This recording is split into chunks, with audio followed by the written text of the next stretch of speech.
What you're seeing right now on screen is the image of a town in Syria that got bombed by Russian forces in the city of Idlib. This happened recently.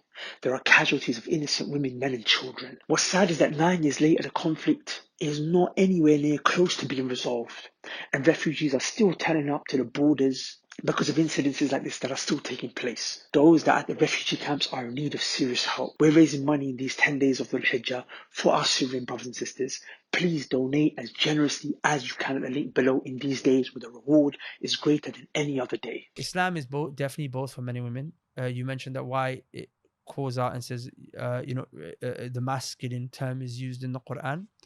The masculine term is used because in the Arabic language, the masculine is the universal term for humans. Okay.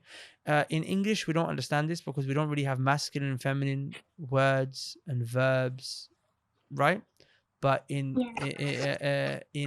Arabic, you have masculine nouns and feminine nouns, and you have masculine verbs and feminine verbs. Other languages have it, but Arabic is very heavily on this. And sometimes the Arabic language refers to things with the feminine, and they're not even feminine. And sometimes it refers to things in the masculine that may be feminine, because that's just the way the language is. It's just the way that the language was formed. Does that make sense? For example, the Arabs refer to the sun in the feminine, and the earth in the feminine, and the sky in the Arabic language is feminine. Do you see? So these are all feminine words. And although there are men and women, but when you use the feminine, so when you use the masculine to address mankind, it's no Arab. Like for example, if you would say, "Ya ayyuhalladhina amanu," amanu means, "Oh, you who believe," "Oh, you who believe."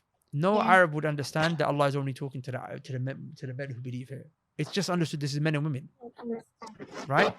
Like for example, in English, we will say the failure of man or the fall of man. And you know, when they went up to the moon, they said one. I think low-key, I think I always feel like I wouldn't, by the way, I wouldn't say that I'm a feminist, nothing to do with that. I think a part of me just feel like, why, even when it comes to English, like why are they saying, oh, fellow man, you know? Yeah. I just feel like why, I just got a little bit annoyed just to understand why that was You know what it said. is? It's just a language. But shall I tell you something so deep that's gonna shock you? So in the Arabic language, I just told you the universal is to just use the men, right? Because it means men and women. But Allah actually went against that universal in the Quran.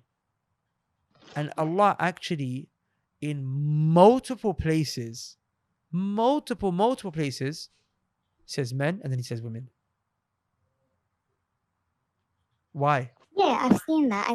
I've seen it, and that's why I said to myself, you know, like I'm not going to be like not practical. I know that it's mentioned in both. I think when I saw like, you know, the actual like, you know, oh mankind. I think when I saw it sounds silly, but the man part, I was like, why? But by the way, that's a translation as well you're looking at. Because in Arabic, you'd never think mankind as in it's just understood that it's men and women. But like what I want you to understand is that if Allah subhanahu wa ta'ala never mentioned the women's, as in mentioned women separately, if he never mentioned women separately, it would always be understood as talking about men and women. That he actually went against the universal usage of the language, and he for example, Allah subhanahu wa ta'ala said, وَلِلرِّجَالِ Allah subhanahu wa ta'ala said, لِلرِّجَالِ نَصِيبٌ مِمَّا تَرَكَ الْوَالِدَانِ وَالْأَقْرَبُونَ وَلِلنِّسَاءِ مِمَّا تَرَكَ الْوَالِدَانِ وَالْأَقْرَبُونَ مِمَّا قَلَّ مِنْهُ أَوْ كَثُرَ. When Allah was talking about inheritance, he said the inheritance of the man, they said, and the inheritance of the woman. Like for example, Allah subhanahu wa ta'ala is saying that men have a right to inheritance and the women have a right to inheritance. Allah could have just said humans have a right to inheritance and used the masculine term, which would have been understood. But Allah broke it up, men and women.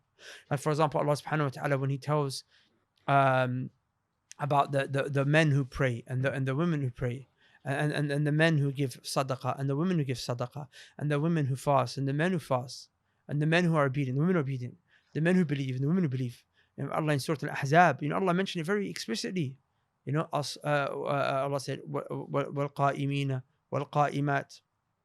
The men who fear, the women who fear, al-khashi'ina wal-khashi'at. No, that's true, and I did see it, and that's what sort of helped me to be a bit more grounded, because I knew that, and I saw that, but I just had that question. But it does make sense where I know, for example, now because I do speak Arabic and I can read it. So I know that certain things can't be translated in English. Does not mean that Yeah, it doesn't exist. So that does make sense. yeah, That definitely, it just definitely. might not. The translation might just be different. Yeah, yeah, that's what it is, honestly. And like Allah Azza wa Jalla actually like I said, He goes out of His way to mention the women. And like even the Prophet ﷺ did this. Like imagine the Prophet ﷺ would teach the men and women. He would teach the men and women in the masjid, right? But then he would have a private class for the women. The women said we want a separate class. So imagine the women can come to the class where the men are, and then the women get an extra class as well.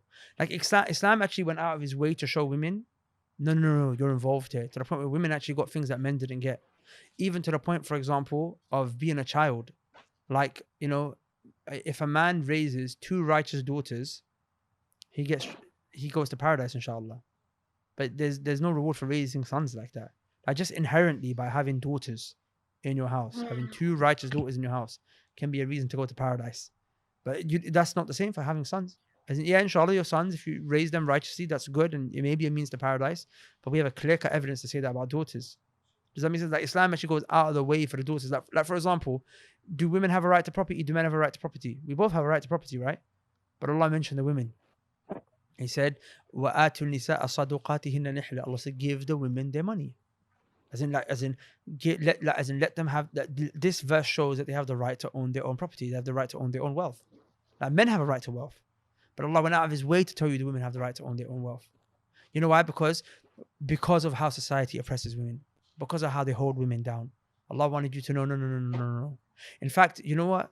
Allah subhanahu wa ta'ala actually told, like in the Qur'an, like Allah actually told us not to be unjust to the women. Allah said, فَإِن خِفْتُمْ أَلَّا تَعْدِلُوا. If you fear that you cannot be just to your wives. Like Allah telling you, be just to your wives. In fact, one verse that really blows my mind is that Allah said, وَيَسْتَفْتُونَكَ فِي النِّسَاءِ. Allah said, they ask you about the women. They were asking about the women, right? They were asking the Prophet a question about the women. So Allah said, وَيَسْتَفْتُونَكَ فِي النِّسَاءِ. They ask you about the women. You know what Allah said? Allah said, قُولِ اللَّهُ يُفْتِيكُمْ فِيهِنْ. Allah said, Allah is going to Himself personally tell you about the women. And the scholars took a powerful benefit from that. Like as in, they come to the Prophet and they ask questions. Allah said, يَسْأَلُونَكَ يَسْأَلُونَكَ يَسْأَلُونَكَ yes. They ask you this, they ask you that, they ask you. And Allah says, قُل, say to them, say to them, say to them, say to them, say to them, say to them, say to them, say to them this, say to them that, say to them that. But here, it was interesting the way Allah structured the question. Allah said, they ask you about the women? Allah is going to tell you about the women. It's like Allah trying to. It's like it's just I don't. It's hard for me to put it into words, but it's just like It's almost like it's up to Allah basically, as in it's like more personal. Like as in women, don't worry. Like yeah, it's like how maybe we would say like I got you, sisters, I got you. Like, you know what I'm saying? I got this. Yeah, yeah. I've got this. Like, as in I'm gonna personally tell you about the women. Dude, that's beautiful. I can sit here and give you example after example after example, but I don't want to make it too long. But inshallah ta'ala, what I'll do is I'll link you to a podcast that I did where I discussed the issues of feminism and whatnot and women's rights and Islam's and a lot of things that people get confused about. Is this unjust? Is it not unjust? And we went through a lot of those things. So if you watch that, I think it'll be very beneficial for you, inshallah.